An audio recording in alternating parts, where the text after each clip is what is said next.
ਸਤਿ ਸ਼੍ਰੀ ਅਕਾਲ ਦੋਸਤੋ, ਮੇਰੇ ਚੈਨਲ ਤੇ ਤੁਹਾਡਾ ਸਵਾਗਤ ਹੈ। ਹਾਜ਼ਰ ਹੋਏ ਹਾਂ ਇੱਕ ਨਵੀਂ ਕਹਾਣੀ ਦੇ ਨਾਲ। ਉਮੀਦ ਹੈ ਕਹਾਣੀ ਤੁਹਾਨੂੰ ਜ਼ਰੂਰ ਪਸੰਦ ਆਵੇਗੀ। ਬਹੁਤ ਲੰਮੇ ਸਮੇਂ ਤੋਂ ਬਾਅਦ ਜਦੋਂ ਉਸ ਦਾ ਪੈਗਾਮ ਆਇਆ ਤਾਂ ਮੇਰੀਆਂ ਭਾਵਨਾਵਾਂ ਨੇ ਉਛਲਣਾ ਕੁੱਦਣਾ ਹੀ ਸੀ। ਨਾਲ ਮਨ ਵੀ ਅਚੰਭੇ ਵਿੱਚ ਪੈ ਗਿਆ ਕਿ ਉਸਨੂੰ ਮੇਰਾ ਈਮੇਲ ਐਡਰੈਸ ਕਿੱਥੋਂ ਮਿਲਿਆ। ਦਿਲ ਨੂੰ ਹਲੂਣਾ ਜਿਹਾ ਆਇਆ ਅਤੇ ਮੇਰਾ ਤਨ ਮਨ ਸਭ ਕਾਲਜ ਦੇ ਦਿਨਾਂ ਵੱਲ ਪਰਤ ਗਿਆ।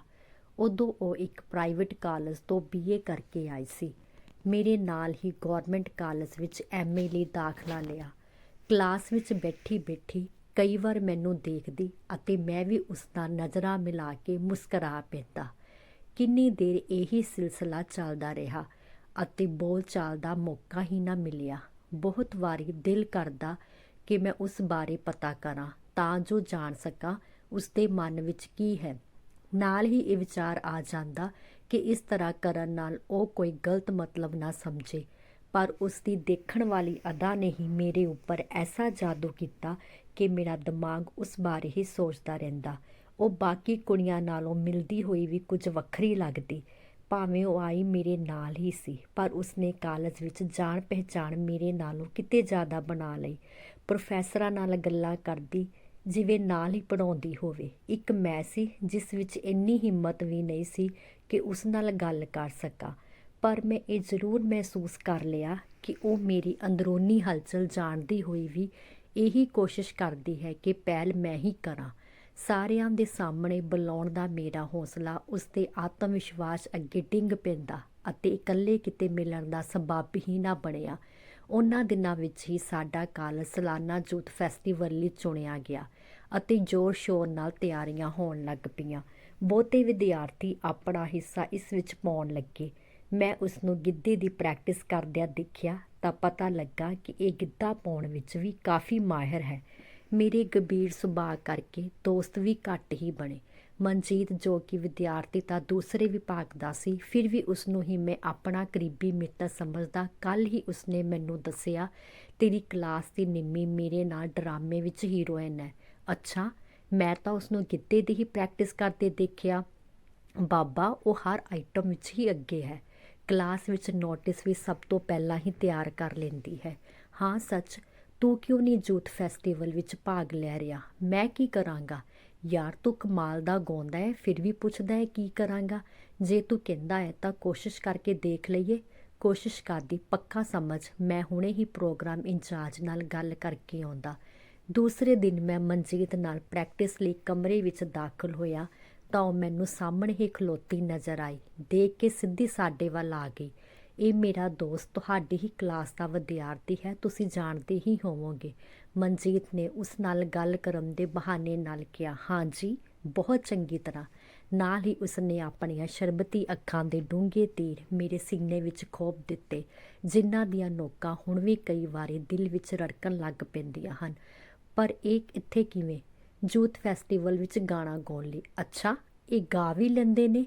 ਅੱਖਾਂ ਵਿੱਚ ਹੱਸਦੀ ਨੇ ਕਿਹਾ। ਮੈਂ ਤਾਂ ਸੋਚਦੀ ਸਾਂ ਕਿ ਸ਼ਾਇਦ ਬੋਲ ਵੀ ਨਹੀਂ ਸਕਦੇ। ਤੁਸੀਂ ਬੋਲਣ ਦਾ ਮੌਕਾ ਵੀ ਕਦੋਂ ਦਿੱਤਾ? ਇਹ ਕਹਿ ਕੇ ਮੈਂ ਵੀ ਉਹਦੇ ਵਾਲੀਆਂ ਨਜ਼ਰਾਂ ਨਾਲ ਹੀ ਦੇਖਿਆ। ਮੌਕੇ ਦਿੱਤੇ ਨਹੀਂ ਜਾਂਦੇ, ਬਣਾਉਣੇ ਪੈਂਦੇ ਹਨ, ਉਸਨੇ ਫਿਰ ਵਿੰਨਿਆ। ਤੁਸੀਂ ਆਪਣੇ ਗਿਲੇ ਸ਼ਿਕਵੇ ਇਸ ਮੌਕੇ ਵਿੱਚ ਹੁਣ ਪੂਰੇ ਕਰ ਲਓ। ਮੈਂ ਪ੍ਰੋਫੈਸਰ ਜੋਸ਼ੀ ਨੂੰ ਮਿਲ ਕੇ ਆਇਆ। ਮਨਜੀਤ ਦੇ ਚਲੇ ਜਾਣ ਤੋਂ ਬਾਅਦ ਮੈਨੂੰ ਫਿਰ ਕੁਝ ਨਾ ਸੁੱਝੇ ਕੀ ਗੱਲ ਕਰਾਂ। ਤੁਹਾਡੇ ਪਿੰਡ ਦਾ ਕੀ ਨਾਮ ਹੈ? ਉਸਨੇ ਹੀ ਗੱਲ ਦੁਬਾਰਾ ਸ਼ੁਰੂ ਕੀਤੀ। ਮਨਸਾਪੁਰ। ਸਾਡੇ ਪਿੰਡ ਦੇ ਓਪੋਜਿਟ ਪੈਂਦੇ ਹੋ। ਪਰ ਮੈਂ ਤੁਹਾਡੇ ਓਪੋਜਿਟ ਨਹੀਂ ਹਾਂ, ਮੈਂ ਉਸਨੂੰ ਹਸਾਨ ਨਾਲ ਕਿਹਾ। ਇਹ ਤਾਂ ਮੈਨੂੰ ਪਤਾ ਹੈ, ਅੱਜ ਪਹਿਲੀ ਵਾਰ ਮਿਲੇ ਹਾਂ। ਚਲੋ ਕੰਟੀਨ 'ਤੇ ਚਾਹ ਪੀਂਦੇ ਹਾਂ। ਅੱਜ ਤਾਂ ਨਹੀਂ ਪੀ ਸਕਦੀ, ਮੇਰੀ ਰਿਹਰਸਲ ਦਾ ਟਾਈਮ ਹੋਣ ਵਾਲਾ ਹੈ। ਕੱਲ੍ਹ ਨੂੰ ਕਿਸੇ ਟਾਈਮ ਵੀ ਹਾਜ਼ਰ ਹੋ ਜਾਵਾਂਗੀ। ਕੱਲ੍ਹ ਨੂੰ 11 ਵਜੇ ਆਪਾਂ ਦੋਨੋਂ ਵਿਹਲੇ ਹਾਂ, ਕਿਉਂਕਿ ਪ੍ਰੋਫੈਸਰ ਗਿੱਲ ਛੁੱਟੀ ਉੱਪਰ ਨੇ। ਠੀਕ ਹੈ। ਮੈਂ ਉਸ ਵੱਲ ਦੇਖ ਕੇ ਮੁਸਕਰਾਇਆ ਅਤੇ ਉਸਨੇ ਵੀ ਮੁਸਕਰਾਹਟ ਬਿਖੇਰ ਦਿੱਤੀ। ਫਿਰ ਉਹ ਤਾਂ ਰਿਹਰਸਲ ਵਿੱਚ ਆਮ ਵਾਂਗ ਸ਼ਾਮਲ ਹੋ ਗਈ, ਪਰ ਮੇਰਾ ਵਜੂਦ ਉਸ ਨਾਲ ਗੱਲਾਂ ਕਰਕੇ ਖੁਸ਼ੀ ਵਿੱਚ ਖਿੜ ਗਿਆ। ਦੂਸਰੇ ਦਿਨ ਦੀ ਉਡੀਕ ਵਿੱਚ ਪਲ ਹੀ ਸ਼ੁਰੂ ਹੋ ਗਈ। ਉਸ ਦਿਨ ਉਹ ਅੱਗੇ ਨਾਲੋਂ ਮੈਨੂੰ ਜ਼ਿਆਦਾ ਸਜੀ ਨਜ਼ਰ ਆਈ। ਉਸਨੇ ਨੇਵੀ ਬਲੂ ਕਲਰ ਦਾ ਸੂਟ ਅਤੇ ਨਾਲ ਦੇ ਹੀ ਹਲਕੇ ਜਿਹੇ ਕੰਨਾਂ ਵਿੱਚ ਟੌਪਸ ਪਹਿਨੇ ਹੋਏ ਸਨ। ਪਰ ਅੱਜ ਉਸਨੇ ਕਲਾਸ ਵਿੱਚ ਮੇਰੇ ਵੱਲ ਨਹੀਂ ਦੇਖਿਆ। 1-2 ਯਤਨ ਕਰਨ ਤੋਂ ਬਾਅਦ ਮੈਂ ਵੀ ਹਟ ਗਿਆ। 11:45 ਵਜੇ ਮੈਂ ਕੰਟੀਨ ਦੇ ਅੱਗੇ ਜਾ ਖਲੋਤਾ ਅਤੇ ਉਸ ਦੀ ਉਡੀਕ ਵਿੱਚ ਇੱਧਰ-ਉੱਧਰ ਝਾਕਣ ਲੱਗਾ। ਥੋੜ੍ਹੀ ਦੇਰ ਬਾਅਦ ਹੀ ਉਹ ਆਪਣੀਆਂ ਕਿਤਾਬਾਂ ਸੀਨੇ ਨਾਲ ਲਾਈ ਤੁਰੀ ਆਉਂਦੀ ਤੇ ਸੀ। 4 ਸਮੋਸੇ ਅਤੇ 2 ਕੱਪ ਦੇ ਚਾਹ ਤਿਆਰ ਕਰਦੇ। ਕੰਟੀਨ ਵਾਲੇ ਨੂੰ ਉਸਦੇ ਪਹੁੰਚਣ ਤੋਂ ਪਹਿਲਾਂ ਹੀ ਕਹਿ ਦਿੱਤਾ, ਲਓ ਜੀ ਹੁਣੇ ਆਏ। ਉਸਨੂੰ ਆਉਂਦੀ ਦੇਖ ਕੇ ਕੰਟੀਨ ਵਾਲੇ ਨੇ ਵੱਖਰੇ ਜਿਹੇ ਅੰਦਾਜ਼ ਵਿੱਚ ਕਿਹਾ। ਉਹ ਕੰਟੀਨ ਵਿੱਚ ਪਿੱਛੇ ਜਿਹੇ ਕਾਰਨਰ ਵਾਲੇ ਟੇਬਲ ਉੱਪਰ ਜਾ ਬੈਠੀ। ਮੈਂ ਵੀ ਧੀਮੇ-ਧੀਮੇ ਕਦਮ ਚੱਲਦਾ ਹੋਇਆ ਉਸਦੇ ਸਾਹਮਣੇ ਪਈ ਕੁਰਸੀ ਉੱਪਰ ਜਾ ਬੈਠਾ। ਐਤਕੀ ਗੱਲ ਸ਼ੁਰੂ ਮੈਂ ਹੀ ਕੀਤੀ। ਅੱਜ ਤੁਸੀਂ ਕਲਾਸ ਵਿੱਚ ਮੇਰੇ ਨਾਲ ਨਜ਼ਰ ਹੀ ਨਹੀਂ ਮਿਲਾਈ। ਹੁਣ ਆਪਣੀਆਂ ਨਜ਼ਰਾਂ ਸਪਸ਼ਟ ਰੂਪ ਵਿੱਚ ਆਹਮਣੇ ਸਾਹਮਣੇ ਹੋ ਗਈਆਂ ਨੇ, ਫਿਰ ਉਸ ਤਰ੍ਹਾਂ ਦੇਖਣ ਦਾ ਕੀ ਫਾਇਦਾ? ਇਸ ਦਾ ਮਤਲਬ ਤੁਸੀਂ ਆਪਣੀਆਂ ਨਜ਼ਰਾਂ ਨਾਲ ਮੈਨੂੰ ਸਾਹਮਣੇ ਹੋਣ ਲਈ ਹੀ ਆਖਦੇ। ਜੋ ਮਰਜ਼ੀ ਸਮਝ ਲਓ, ਉਹ ਵਿੱਚੋਂ ਹੀ ਬੋਲੀ। ਨਾਲੇ ਆਪਣੇ ਇਗਜ਼ਾਮ ਵੀ ਨੇੜੇ ਆ ਗਏ ਨੇ, ਪੜ੍ਹਾਈ ਵੱਲ ਵੀ ਧਿਆਨ ਦੇਈਏ। ਦਿਲ ਤਾਂ ਕਰੇ ਕਿ ਪੁੱਛਾਂ ਪੜ੍ਹਾਈ ਲਈ ਇੰਨੀ ਗੰਭੀਰ ਕਦੋਂ ਤੋਂ ਹੋ ਗਈ, ਪਰ ਪਹਿਲੀ ਮੁਲਾਕਾਤ ਕਰਕੇ ਹਰ ਗੱਲ ਦਾਇਰੇ ਵਿੱਚ ਹੀ ਰੱਖਣ ਦੀ ਕੋਸ਼ਿਸ਼ ਕੀਤੀ। ਇਸ ਦਿਨ ਤੋਂ ਬਾਅਦ ਅਸੀਂ ਆਮ ਹੀ ਮਿਲਣ ਲੱਗ ਪਏ। ਕਾਲਜ ਵਿੱਚ ਸਾਡੇ ਬਾਰੇ ਥੋੜ੍ਹੇ ਬਹੁਤੇ ਚਰਚੇ ਵੀ ਛਿੜੇ, ਪਰ ਅਸੀਂ ਅਜਿਹੀਆਂ ਗੱਲਾਂ ਤੋਂ ਬੇਖਬਰ ਆਪਣੀ ਦੋਸਤੀ ਜਾਂ ਮੁਹੱਬਤ ਜਾਰੀ ਰੱਖੀ। ਦੋਸਤੀ ਇਸ ਕਰਕੇ ਕਿ ਅਸੀਂ ਜਦੋਂ ਵੀ ਮਿਲਦੇ ਇੱਕ ਹੱਦ ਅੰਦਰ ਰਹਿ ਕੇ ਹੀ ਗੱਲਬਾਤ ਕਰਦੇ। ਉਸਨੇ ਤਾਂ ਕਿ ਅੱਗੇ ਵਧਣਾ ਸੀ, ਮੈਂ ਵੀ ਸ਼ਿਸ਼ਟਾਚਾਰ ਹੀ ਅਪਣਾਈ ਰੱਖਿਆ। ਇਸ ਤਰ੍ਹਾਂ MA ਦਾ ਪਹਿਲਾ ਸਥਾਨ ਖਤਮ ਹੋ ਗਿਆ। ਉਸਦੇ ਨੰਬਰ ਮੇਰੇ ਨਾਲੋਂ ਜ਼ਿਆਦਾ ਸਨ, ਪਰ ਮੈਨੂੰ ਇਸ ਦਾ ਕੋਈ ਫਰਕ ਨਹੀਂ ਸੀ, ਕਿਉਂਕਿ ਹੁਣ ਮੈਨੂੰ ਉਸ ਵਿੱਚ ਅਤੇ ਆਪਣੇ ਆਪ ਵਿੱਚ ਕੋਈ ਅੰਤਰ ਨਹੀਂ ਸੀ ਦਿਸਦਾ।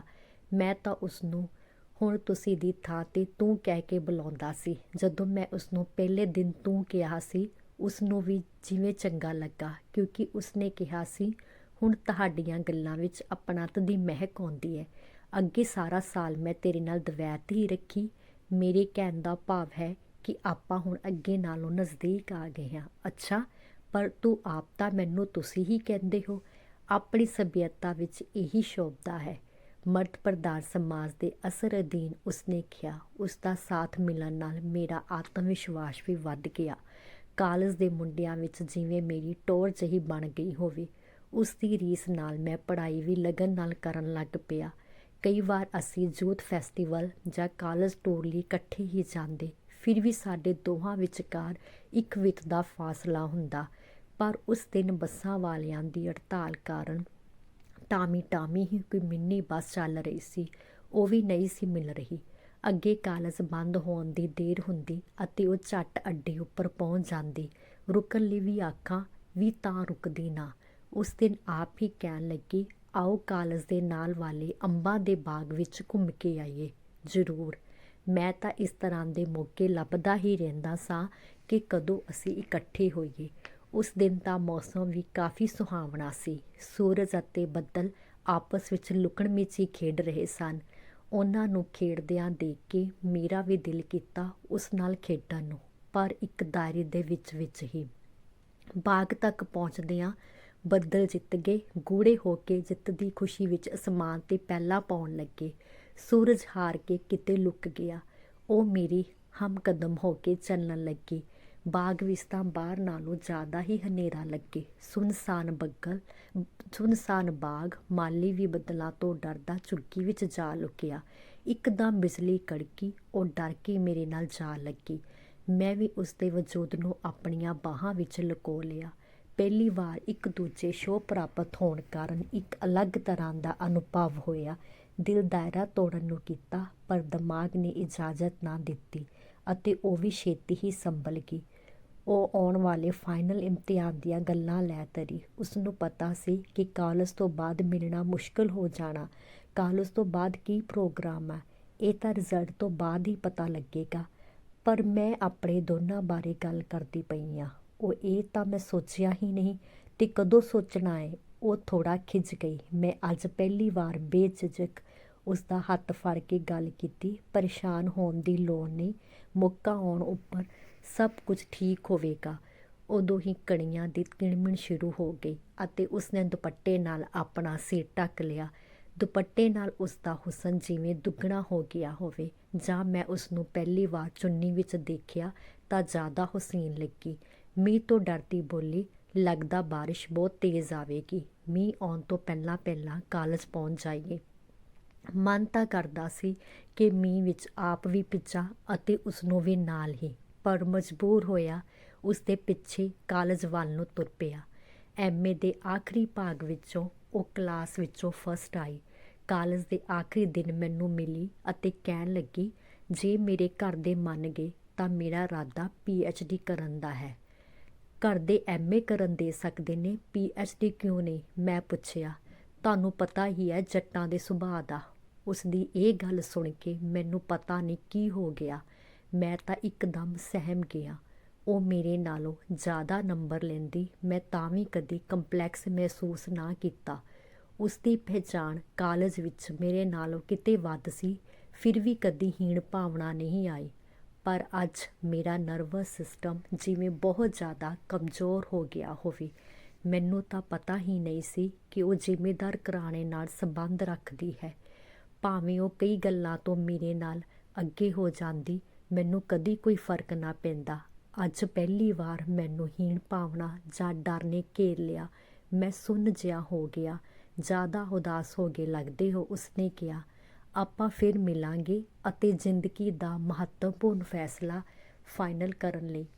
ਮੈਂ ਕੁਝ ਵੀ ਨਾ ਬੋਲ ਸਕਿਆ ਅਤੇ ਦੇਖਦੇ ਦੇਖਦੇ ਉਹ ਆਪਣੇ ਪਿੰਡ ਵਾਲੀ ਬੱਸ ਨੂੰ ਚੱਲ ਪਈ। ਮੈਨੂੰ ਤਾਂ ਇੰਨਾ ਹੀ ਪਤਾ ਸੀ ਕਿ ਉਹ ਵੀ ਸਿੱਖ ਧਰਮ ਵਿੱਚ ਵਿਸ਼ਵਾਸ ਰੱਖਦੀ ਹੈ ਅਤੇ ਮੈਂ ਵੀ, ਪਰ ਫਿਰ ਵੀ ਮੈਂ ਜਾਤਾਂ ਪਾਤਾਂ ਵਿੱਚੋਂ ਨਿਕਲ ਨਾ ਸਕਿਆ ਅਤੇ ਹੀਣ ਭਾਵਨਾ ਨੇ ਆਪਣਾ ਦਾਬਾ ਪੂਰੀ ਤਰ੍ਹਾਂ ਮੇਰੇ ਉੱਪਰ ਪਾ ਲਿਆ। ਉਸਦੀ ਜਾਤ ਤੋਂ ਡਰ ਗਿਆ ਜਾਂ ਮੈਨੂੰ ਆਪਣੀ ਮਿਸਤਰੀ ਬਰਾਦਰੀ ਅੱਜ ਪਹਿਲੀ ਵਾਰ ਛੋਟੀ ਲੱਗਣ ਲੱਗ ਪਈ। ਉਸ ਨਾਲ ਜ਼ਿੰਦਗੀ ਬਿਤਾਉਣ ਦਾ ਸੁਪਨਾ ਦੇਖਣਾ ਮੈਂ ਛੱਡ ਦਿੱਤਾ। ਆਪਣੇ ਮਨ ਨੂੰ ਵੀ ਸਮਝਾਉਣ ਲੱਗਾ। ਉਸਦੇ ਬਥੇਰੇ ਸੁਨੇਹੇ ਆਏ, ਪਰ ਮੈਂ ਇੱਕ ਨਾ ਸੁਣਿਆ। ਉਸਦੇ ਸਾਹਮਣੇ ਜਾਣ ਦੀ ਮੇਰੀ ਸੋਚ ਕਿਤੇ ਜਿਵੇਂ ਮਰ ਗਈ ਹੋਵੇ। ਬਾਅਦ ਵਿੱਚ ਮੈਂ ਜਲੰਧਰ ਐਕਸਾਈਜ਼ ਇੰਸਪੈਕਟਰ ਲੱਗ ਗਿਆ। ਉਸਦਾ ਵਿਆਹ ਆਰਮੀ ਅਫਸਰ ਨਾਲ ਹੋ ਗਿਆ। ਬਹੁਤ ਦੇਰ ਨਾ ਚਾਹੁੰਦਾ ਹੋਇਆ ਵੀ ਉਸਨੂੰ ਭੁਲਾਉਣ ਵਿੱਚ ਲੱਗਾ ਰਿਹਾ ਅਤੇ ਕੁਝ ਹੱਦ ਤੱਕ ਸਫਲ ਵੀ ਹੋਇਆ। ਪਰ ਅੱਜ ਉਸਦੀ ਈਮੇਲ 'ਤੇ 2 ਸ਼ਬਦਾਂ ਨੇ ਫਿਰ ਚੱਕਰ 'ਚ ਪਾ ਦਿੱਤਾ। ਮੈਂ ਵੀ ਜੱਕੋ ਤੱਕੀ ਵਿੱਚ ਉਸਦੀ ਈਮੇਲ ਦਾ ਜਵਾਬ ਦੇ ਹੀ ਦਿੱਤਾ। ਅਗਲੀ ਈਮੇਲ ਵਿੱਚ ਉਸਨੇ ਤਾਰੀਖ ਦੱਸ ਕੇ ਆਪਣੇ ਪੇਕੇ ਪਿੰਡ ਆਉਣ ਲਈ ਕਿਹਾ। ਤਾਰੀਖ ਦਾ ਦਿਨ ਆਉਣ 'ਤੇ ਮੈਂ ਸਕੂਟਰ ਲੈ ਕੇ ਉਸਦੇ ਪਿੰਡ ਵੱਲ ਨੂੰ ਤੁਰ ਪਿਆ। ਸਕੂਟਰ ਦੀ ਸਪੀਡ ਨਾਲੋਂ ਮੇਰੀਆਂ ਸੋਚਾਂ ਦੀ ਰਫ਼ਤਾਰ ਜ਼ਿਆਦਾ ਤੇਜ਼ ਹੋਣ ਲੱਗੀ। ਸ਼ਾਇਦ ਉਹ ਆਪਣੀ ਜ਼ਿੰਦਗੀ ਵਿੱਚ ਖੁਸ਼ ਨਾ ਹੋਵੇਗੀ ਜੋ ਉਸਨੇ ਮੈਨੂੰ ਸੱਦਿਆ। ਵਿਆਹ ਤੋਂ ਬਾਅਦ ਵੀ ਮੈਨੂੰ ਭੁੱਲੀ ਨਹੀਂ ਹੋਵੇਗੀ। ਇਹੋ ਜਿਹੀਆਂ ਅਨੇਕਾਂ ਬੇਤੁਕੀਆਂ ਸੋਚਾਂ ਵਿੱਚ ਗਵਾਚਾ ਉਸਦੇ ਪਿੰਡ ਪਹੁੰਚ ਗਿਆ। ਪਿੰਡ ਦੀ ਫਿਰਨੀ ਤੋਂ ਹੀ ਮੈਂ ਆਲੇ ਦੁਆਲੇ ਕਿਸੇ ਨੂੰ ਭਾਲਣਾ ਸ਼ੁਰੂ ਕਰ ਦਿੱਤਾ ਤਾਂ ਜੋ ਕਿਸੇ ਤੋਂ ਉਹਨਾਂ ਦੇ ਘਰ ਬਾਰੇ ਪੁੱਛ ਸਕਾਂ। ਸਾਹਮਣੇ ਇੱਕ ਕਮਜ਼ੋਰ ਅਤੇ ਗਰੀਬ ਜਿਹਾ ਬਜ਼ੁਰਗ ਆਉਂਦਾ ਦੇਖ ਮੈਂ ਸਕੂਟਰ ਰੋਕ ਲਿਆ ਅਤੇ ਪੁੱਛਣ ਲੱਗਾ, ਬਾਬਾ ਜੀ, ਨਿੰਮੀ ਦਾ ਘਰ ਕਿੱਥੇ ਕੋ ਹੈ? ਕਾਕਾ, ਕਿਹੜੀ ਨਿੰਮੀ, ਚਿਓਰਾਂ ਦੀ ਜਾਂ ਸੈਣੀਆਂ ਦੀ? ਬਾਬੇ ਨੇ ਵੀ ਜਾਤਾਂ ਦੇ ਦਲਦਲ ਵਿੱਚ ਫਸਿਆ ਪੁੱਛਿਆ। ਬਾਬਾ, ਜੱਟਾਂ ਦੀ। ਪਿਛਲੇ ਸਾਲ ਉਸਦਾ ਵਿਆਹ ਹੋਇਆ। ਅੱਛਾ ਅੱਛਾ, ਨੰਬਰਾਂ ਦੀ ਨਿੰਮੀ ਦੀ ਗੱਲ ਕਰਦਾ। ਜੱਟਾਂ ਦੇ ਘਰ ਚੜ੍ਹਦੇ ਮੰਨੀ ਹੈ। ਇਹ ਕਹਿ ਕੇ ਬਾਬਾ ਮੇਰੇ ਸਕੂਟਰ 'ਤੇ ਬੈਠ ਗਿਆ। ਇੱਕ ਵੱਡੀ ਸਾਰੀ ਕੋਠੀ ਆਈ ਤਾਂ ਬਾਬੇ ਨੇ ਰੌਲਾ ਪਾਇਆ, ਰੁਕ ਲਾ ਸਕੂਟਰ, ਆਈ ਆ ਲੰਬੜਾਂ ਦੀ ਕੋਠੀ। ਬਾਬਾ ਤਾਂ ਇਹ ਕਹਿ ਕੇ ਪਤਾ ਨਹੀਂ ਕਿੱਥੇ ਨੂੰ ਚਲਾ ਗਿਆ ਅਤੇ ਕੋਠੀ ਦਾ ਵੱਡੇ ਸਾਰਾ ਗੇਟ ਮੈਨੂੰ ਘੂਰਨ ਲੱਗਾ। ਸਕੂਟਰ ਨੂੰ ਕੰਧ ਨਾਲ ਲਾ ਕੇ ਮੈਂ ਗੇਟ 'ਤੇ ਲੱਗੀ ਘੰਟੀ ਵਜਾਈ। ਜਿਸ ਮਾਈ ਨੇ ਦਰਵਾਜ਼ਾ ਖੋਲ੍ਹਿਆ ਉਸਦੇ ਕੱਪੜਿਆਂ ਤੋਂ ਲੱਗਦਾ ਸੀ ਕਿ ਘਰ ਵਿੱਚ ਕੰਮ ਕਰਨ ਵਾਲੀ ਹੈ।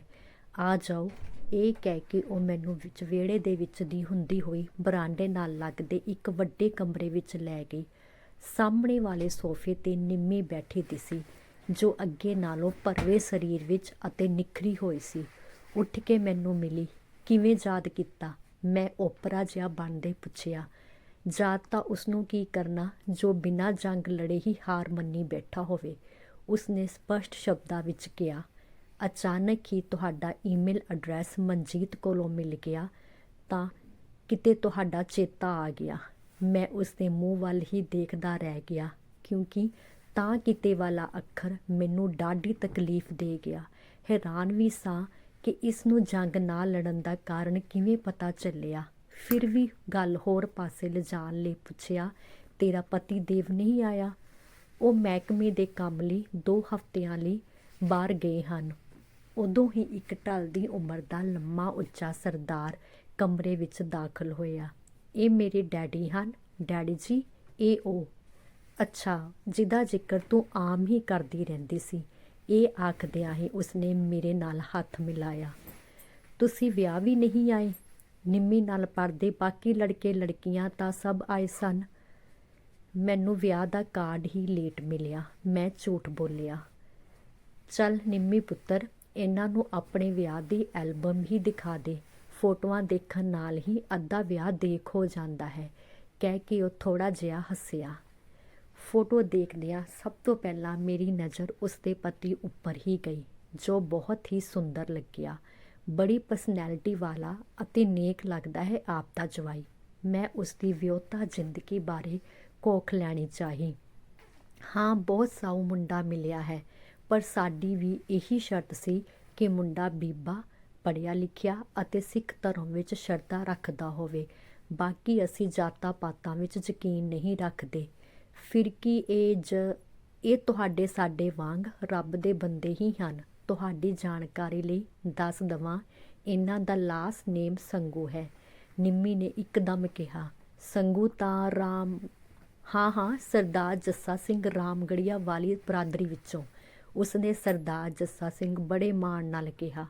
ਇਹ ਸੁਣ ਕੇ ਮੇਰੇ ਉੱਪਰ ਜਿਵੇਂ ਕੁਇੰਟਲ ਭਾਰ ਪੈ ਗਿਆ ਹੋਵੇ ਅਤੇ ਮੇਰਾ ਸਾਹ ਉੱਪਰ ਹੀ ਚੜ੍ਹ ਗਿਆ।